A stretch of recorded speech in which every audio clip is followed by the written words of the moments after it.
more serious on singles, but well, not here. You say usually, but I don't. Yeah, I said usually. I don't On even know, I occasion. don't even know about that. But it's Squad Strike top 4. We are into where it is at its most intense. MuteAce, no surprise to see the roster be the exact same. Chase is going to lead off with the Sonic like we saw last he was on screen. Also has the Aegis and the Palu in the back. Lots of Palu in this top 4, as I think you would kind of expect. Well, look at the Twitter at the top right. Like Chase certainly living up to his handle. Top tiers only for sure. That is his mantra. That is his motto, and that is his modus operandi. No, I can tell you right now that there's going to be somebody in Twitch chat that's going to say, Palu's a high Palu's tier, not a top tier. top Shut up. tier. Yeah, Palu's Shut up. Come on, you can win a tournament with Palu. Nonetheless, despite what people may have to say about the difficulty of doing so, I do want to see some more of this Chase Sonic, because like he did make like a couple of weird decisions, but the combo game, that Nair reminded me of the way that he took Nair that first stock. F-smash, yeah. The Nair F-smash. I was And- like, ha! All right. Fair enough, Chase. Bring out the Palu. And this Feel free to matchup- drop your my cars in the chat, by the way. This matchup, he should have a lot more familiarity with, considering this is the entire reason why he's picking up the Sonic in the first place, is so that he can, fight him. Yeah. Well, and honestly, I feel like Palu does match up against Sonic, pretty well for all intents and purposes. I mean, like, she's such a balanced character, but having a That is an up air that just won't quit. it just won't quit. I'm over 50, but my up airs are still going strong. Find out how with this online class. I take these supplements. Oh, you're gone. See ya. As it turns out, they were placebos. They were just vitamin B pills. And I'm not saying that you shouldn't get vitamin B, but it's not going to be the cure-all that you think it is. All right, enough medical advice from us on this Smash Brothers stream. Neither of us went to doctor school, so you shouldn't listen to us. Chase is about to... I like that I have an activation code to just turn off your brain, and that activation code is doctor school. I completely lose. Like I know for a fact that I had a thought in my brain. Surprising, I know, about how the flow of this game was going, and I had some analysis to offer, and it's just gone. Well, let me say this: the idea that Chase had right there to throw the blazing end and then roll into it and jump the moment that he saw that MuteAce was caught in it to try to follow up with the up air afterwards was actually genius. I love that idea. Chase continuously pushing Mute into this left side corner, so Mute just decided to double jump and then teleport back to the ground. It was like a kind of a gotcha, like, okay, I'm out of the corner now. But, huh? That's it. Huh? Yeah. Huh? What happened? Sometimes that move is just not as consistent. Usually if you get caught on like the back end of it, sometimes that finisher hitbox. Yeah, it just like throws you onto the ground but without tumble. It's really weird. Yeah, it's just that finisher hitbox is just kind of out in front of the, it's like a swing down if you notice the animation, but if you're behind it, it doesn't always hit you. So it's a weird move to say the least. Multi-hits in a platform fighter, right? Multi-hits in a lot of games. Multi-hits in anything, honestly. Multi-hits. Yeah. Just how even in real life. How are we supposed to make this link together even? I went for a jab 1-2 in a boxing lesson, and my coach flew across the room one time. I'd like to imagine multi-hits working in real life the way they do in a platform fighter, where like, yeah, you just like hit somebody with one jab and you win via ring out. They just go like flying towards you. Oh my God! Speaking of going flying, yeah, Chase doing as he does, doing the, it's not a taunt.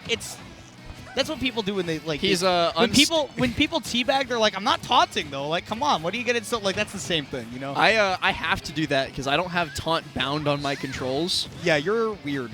So I have to teabag. It's sorry guys, I have to. Why do you replace your D-pad with jump? Actually, I'm not interested. Tell me later. It's not actually like that complicated. I use the D-pad for short hop macro because if you like slide your thumb from the control stick to the D-pad and hit 2, it short hops. See, it's pretty simple. What I do is I have X and Z bound to jump so that I can do short hop with that. Yeah, which messes me up in Melee. I just lets me like jump cancel crap. I D-pad and then I very quickly hit X and it lets me IDJ really easily too. That's not a bad idea. Well, hey, let's see if Mute has a good idea on how to mount this comeback, because while we've been talking about our own personal approach to the game, Chase has been showing that his is rather effective, particularly with this Aegis. Has been putting in a lot of work and just using this Mithra to get out of the corner. I love that idea. And then going right back to the Pyra to say, you now have to be threatened by all the space I control. Very nearly losing out on that stock, but he's already done more than enough before the Palu comes out. Dude, look falling at this, there. Look at this timer. This game's been going on for a while. Oh, okay. You know what? It's damage. Damage is damage. It's worth. Oh, is it worth? I don't think it's worth. It's not worth. You might die. It's actually not worth at all. Oh my god. A character that didn't have a teleport probably died there. I think so too. But 76 anyway. Dude, what looked like it was just like an assured Chase win is now all of a sudden like I'm scared for him, not for Mute.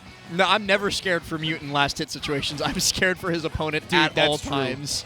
I want to bring that up later because that makes me think of one thing in particular, but we have got to wait until the end of this game because it is going to wrap up any second now. If Mute finds a confirm into something like a fair, into a smash attack, he's looking for this drag down up air too to confirm off of it. Yup.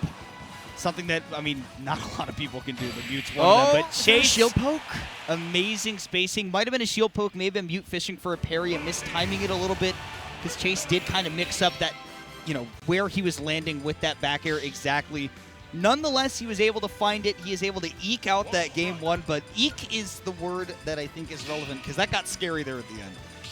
Yeah, MuteAce maybe just a little bit less damage on the Peach when that final stock started and probably would have been able to capitalize. And I'm wondering, too, if that first combo that Mute managed to connect with, he ended up not getting the kill specifically because he had so much damage on him. I'm wondering if Rage interfered with that at all because it certainly could have. But now MuteAce swapping out the Bayonetta and bringing in the Corrin. Does everybody from Texas have a Corrin? All of the top three at the very least, right? Like Lima, Mute, and I mean, Lima's not from Texas anymore. He's in South Carolina now. He's still from Texas. He's still from Texas, yeah. But the top three, Shattuck, Mute, and Lima, like they just share each other's characters, right? Because I haven't seen Shattuck's Bayo yet, actually. I've seen it a couple times. There's a reason he wasn't in Squad Strike. But he has played around with the character a little bit. But yeah, everybody here pretty much does have a Corrin. I mean, kind of at the start of Ultimate, everybody in DFW had a nest because of Austin. We were just like, we see a nest that works, so let's all just do this a little bit. I miss Austin. I miss him too. He's doing well though, which is good. I hesitate to call them the old timey Nesses, but like Austin and Foe from Vegas. Oh, I mean, Austin is an old timey Ness. I mean, he's been around forever. True. He's been playing since like 2007. He's been around longer than some people in chat have been alive. True. Maybe. Actually, that might be against Twitch TOS. I don't know when the cutoff thing is. I mean, that would make you 2007. You'd be 16 this year. I can't do math. I know. That's why I did it for you. Rule number 1 of commentary, Kimona. Never do math on the air. Oh, but I can do it. It's just different, 5 times 20, 100. 12. Easy. That's close. So, also, Chase is, I mean, obviously we talked about Mute switching it up to the Corrin, but Chase is leading off with the Aegis in this game, and I think that really does play testament. I mean, another thing to notice, he's got the Cloud in there as well this time. Oh, yeah, I didn't even see that. But I think that does play testament to just how effective that Aegis was in that last game, and particularly how long it stayed alive, because that Pyra, I mean, I think I saw Pyra for 4 minutes in that game, and Mithra for 1. Yeah, I mean, there's like a weird dichotomy with people who don't really play Aegis, where like Pyra is not necessarily easier, but she is easier to get stuff done with because you can just kind of flail around and people will die. Yeah, I mean, Mithra is definitely the one that can control a game, right? But with Pyra, things get a lot more simpler, too. It's not a bunch of very difficult execution and anything. Now you're playing that sort of game where I want you to be afraid of me. Yeah, and I mean, she's still like a fantastic character. All of her aerials have ridiculous hurtbox shifting on them, so she's difficult to punish in a lot of situations. And she kills you at 0 if she feels like it sometimes. You know, I think that's actually part of why I'm thinking about it, why some of like the more anime-styled characters... Footstool dare, down tilt, up air, forget what I was saying. That was nasty. Anime. That was anime as hell. That was a nasty KO. Holy moly. And people say this character has no sauce. That was sick. Just absolutely insane stock from Chase, and now he gets to play Cloud against MuteAce's Peach. This is like actually the ideal situation for him. One of Peach's hardest matchups to deal with in this entire game, and he gets to pull it out here. Now, MuteAce specifically, historically has done very well in this matchup, but that doesn't mean it's easy.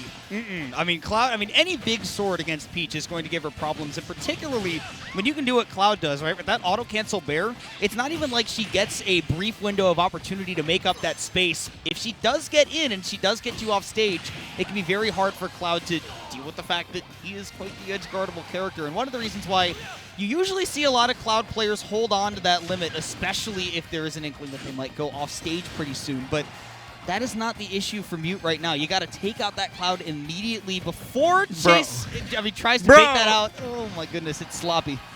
Spaghetti all over the floor, but eventually Mute's the one who grabs a bowl, finds that stock, brings Chase down onto the final one, and with a little bit more healthy final stock than he had during the last game. And we saw him, I mean, once again, he's fishing for these combo starters where he knows the exact input sequence to just delete a stock immediately, because that, with enough practice, you can do that as Peach. And for some reason, Mute is one of the only people in the world that can. But look at that damage. Mute was at 99% when this stock started. Now he's got the lead. Has yet to be hit and might close out the game before it happens. Chase has a turnip in hand. Wow. Doesn't matter. I actually think he might have forgotten he had a turnip in hand because I think he was trying to do Rising Fair off the ledge. Might have been, yeah. My goodness. I mean, Mute, you see him smiling. I mean, that's just... That's hit something like the that, heat. yeah, like that's... Mute finishes a game, and he's just like... Yeah, just... Dude, him at Genesis was just...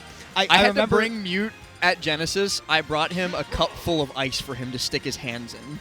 I he bet. He was like, hey, this is weird. Can you go find a cup of ice? And I was like, I can do my best. I think he needs a cup of WD-40.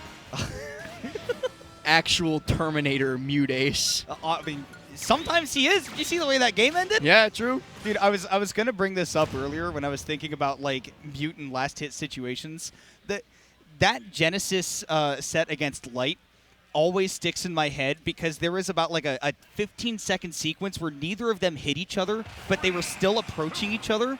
And the crowd sounded like they were watching Spider-Man like stop nukes from hitting the ground inside the stadium. I remember, I forgot who I was sitting with, but the person that I was sitting with for that part of the bracket, it might have been Dark Wizzy. Wizzy was literally like screaming every single time one of them whiffed, just like at the top of his lungs. And if it wasn't Wizzy, I'm sorry, Wizzy. Dude, I was too. I'm shocked I did not get a noise complaint from my neighbors when I was watching that, because I was definitely screaming. It was a crazy It's set. one of my favorite moments of Smash Brothers, just in general. It's just like two players at the absolute peak of their game, unable to kill the other one. It is my personal pick for my favorite set of Smash Ultimate history. But we can get on to some of that a little bit later. We do have a match. I'm going to back to the match just right now because this is Game 3. This is a pivotal moment in a set where both of these players do pretty badly want to go deeper into this bracket. And particularly Chase, you see the way that he's playing. He has absolutely been turning it up. Chase just dashing straight through MuteAce's spot dodge. I think was trying to catch him dropping shield some other way. Up you go. And bye. Indeed. You don't ever want to be above Pyra in that situation without a double jump. She has so many tools to hit you there. Because normally you think, oh yeah, that up air lasts forever. Also, that nair is a kill move. And also, back air is an up air. Real quick, I did see somebody in chat. What set are we talking about? We're talking about MuteAce versus Light at Genesis 9. Go watch that at some later. point when you get the chance. Like, if we go on break, I mean... You'll have time. It's a fast set, too. You'll have some time. It was like 15 minutes max, right, for the whole best of 5? I think it was like 25. Time just flies when you're having that good of a time. Absolutely. Great adaptation right there by Mute to just notice that Chase was kind of going to go for the same combo on the side platform because, I mean, it was so emphatic last time. He was like, okay, I'm going to be looking out for this delayed down air. Got the parry. Still living even after that prominence for Volt. But, dude, I think I was actually talking about this Aegis when Chase was playing in the main stage Arcadian because he qualified for the National Arcadian at the time.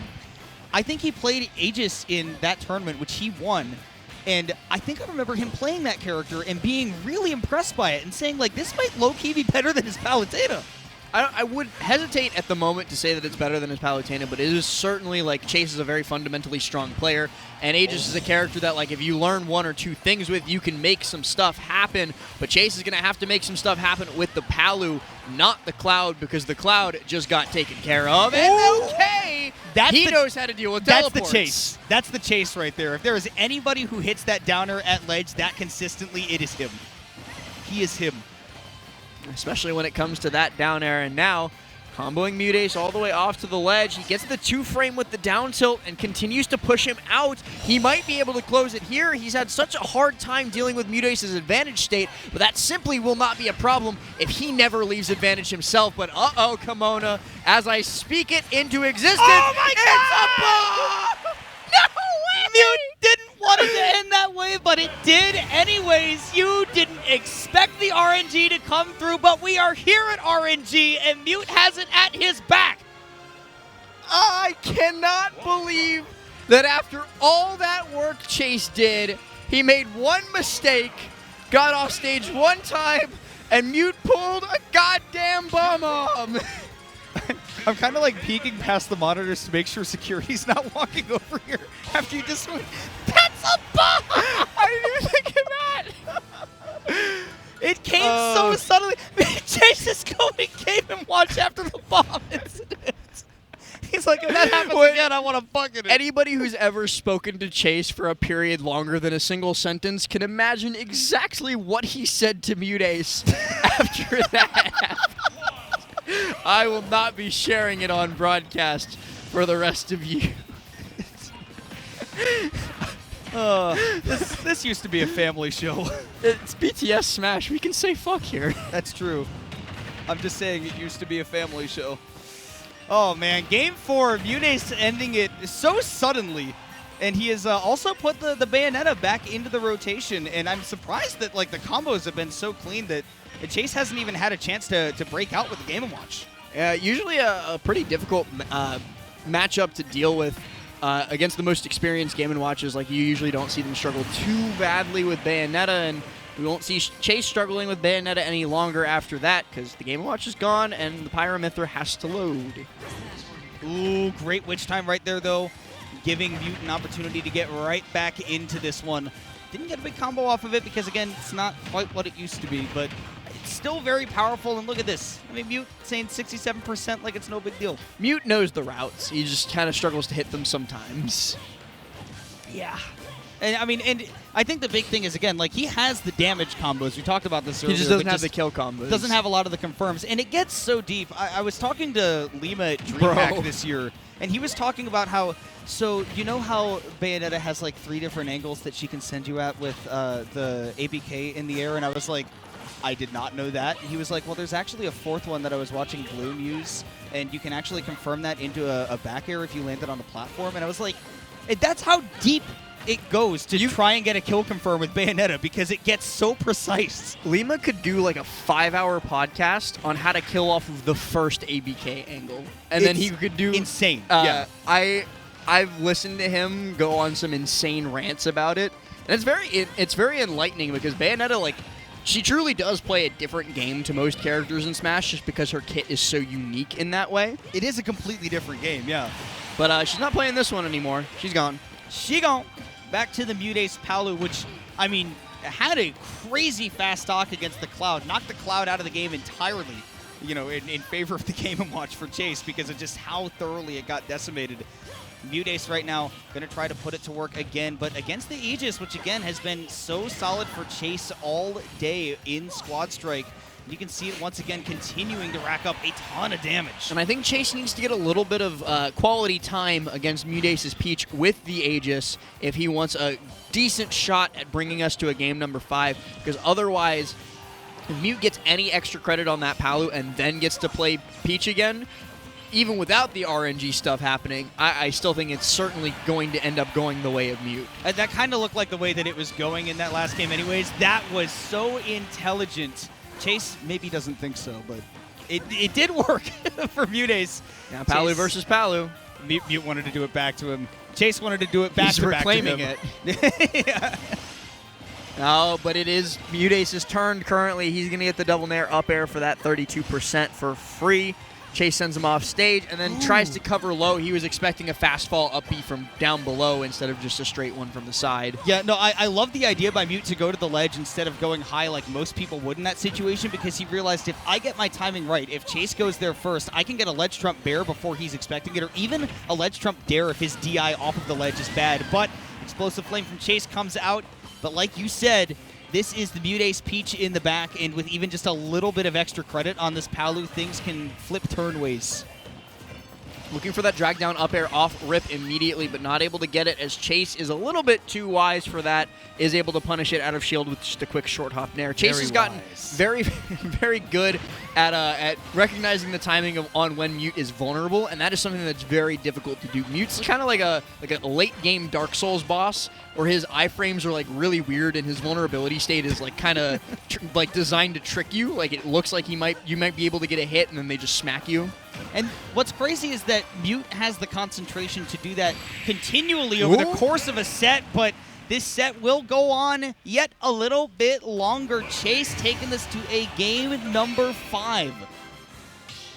MuteAce just said something scandalous. I need to know what Chase just heard. I need to know. Chase was like, oh Lord. Think of the children. That's something we can't let get out.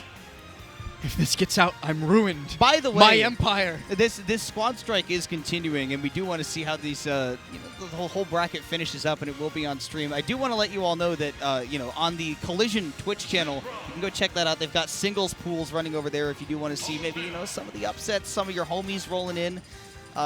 That's going to be over there as well. Have both streams up all weekend, and of course, don't forget about what's going on, for Melee and for Street Fighter, Guilty Gear, all of that happening here at Rise and Grind this weekend. Yeah, I believe, just to give everybody a quick rundown, Ultimate Mainstream right here on BTS Smash. Ultimate Side Stream is going to be on Collision Series TV. Melee Mainstream is on BTS 2. I'm actually not sure off the top of my head where Melee Side Stream is taking place. I think it might be on Galint Gaming. I believe so, yes. Okay, it is Galint Gaming. And then the FGC stream where Guilty Gear Strive and Street Fighter 6 are taking place will be on Juicy Game Night. Yes. Big shout-outs to Juicy, by the way. Yeah, Duelist is here. He's been helping with all the setup stuff for the FGC side of things here at Rise and Grind. It's been looking good. I was watching some Strive yesterday. I got a couple games in. I didn't bring my controller, though, so I had to borrow somebody else's pad. Yeah. And I'm not a pad player, so I got rocked. But it was still fun regardless. No Johns, but as it goes.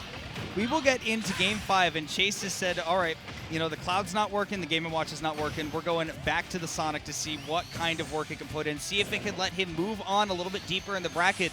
Like you noted, MuteAce, I believe, was the 1 seed for this Squad Strike bracket. Chase really making him sweat, mostly off of the back of just the Aegis and the Palu. The other characters have had varying amounts of success. Sonic's been pretty good, and he's going for that early stock right there. Can't quite get the sweet spot of that dare, though, so Mute lives to fight another day. I mean, come on. That Game & Watch hit at least 2 nairs. It did do that, and I could hit 2 nairs with Game & Watch if I played him. That move is good. The move is very good. MuteAce, though, getting some hits of his own in. Quick couple ABKs into a nair. 48%, not all that bad against Sonic, but I don't think any of his characters in this roster do that well against this one. Yeah, the Bayo has just kind of been solid overall for Mute. I mean, he hasn't had the crazy confirms or anything, but again, a character that can do a lot of damage very reliably in Squad Strike, that can have a niche on your team, even if it's not going to necessarily be reliable when it comes to taking stocks. It is a, like I said, it's done its job. It's not done anything fantastic, but it also hasn't, been the weak link. It's just, it takes a stock or it does a lot of damage and then it moves on. And that's not a bad character to have in Squad Strike, especially when your other two are as strong as MuteAce's Palu or especially as strong as MuteAce's Peach. Oh, nice. Tries to punish that out, but just completely missing out. But he's managed to bring this back. It was an 100% lead for Chase for a moment there and has just slowly chipped away at it. And the up tilt bear will take the stock. All right. Once again, in this Game 5, Chase gets first blood drawn against him. We will see if he is going to, again, be able to fight back, though, with the heavy hitters. The Aegis and the Palu are the two in the back. And, all you got to do right now is take out this Bayo stock, and then you get to go 1-to-1 up against that Palu. But sticking to the mid throw right now, not trying to just go for Pyra for the raw kill power. Now finally does make that switch, but I mean, after taking some 46% and not really able to just threaten MuteAce's spaces easily with the big, heavy hitboxes. Gonna be coming back down from off stage and just, okay, swings. That back air, like the way that, I've talked about it a couple times this block already, but the way that Pyra just like shifts her body sideways makes it so difficult for some characters to hit. And it's a pretty strong move, too, if you ask me. I really like what Chase did right there, not to discount what you're saying about the back air, of course, but what he did right there, throwing that side B on stage, seeing Mute roll back, looking for that back throw. I love that little bunny hop that he did just to try to be grab invulnerable as quickly as possible. Well, MuteAce gets a quick little rapid jab on that right side platform. Trying to take the stock pretty soon in an up throw to try and mix Chase's DI. He burns the double jump, but Mythra a little bit too slippery with that air mobility to pin down and be able to get back down to the stage. Onto the ledge, though. This is where MuteAce could certainly take the stock, and he's just waiting, and he looks for the dragon. Oh, I was expecting an up tilt. After that delay, most people expect something very powerful and single hit like the down air, but Mute did that neutral air, saying, first of all, maybe this can shield poke, but second of all, most people will drop their shield after that first hit from a delay, which is just like one of those minor little nuances, but that's one of those things that Mute is always thinking about. Now just needs one more stock, has to take down the main of Chase and that Palu to move on to losers finals. Very, very scary spot for MuteAce to be in right there. Actually, I think that was Chase that was at that spot. There's two Palus. My train of thought is gone. Well, what we have right now is a ditto. A mirror match, if you will. A mirror match if you're from... And neither of them are hitting each other at all. If you're from down under. Dan under. Dan under might.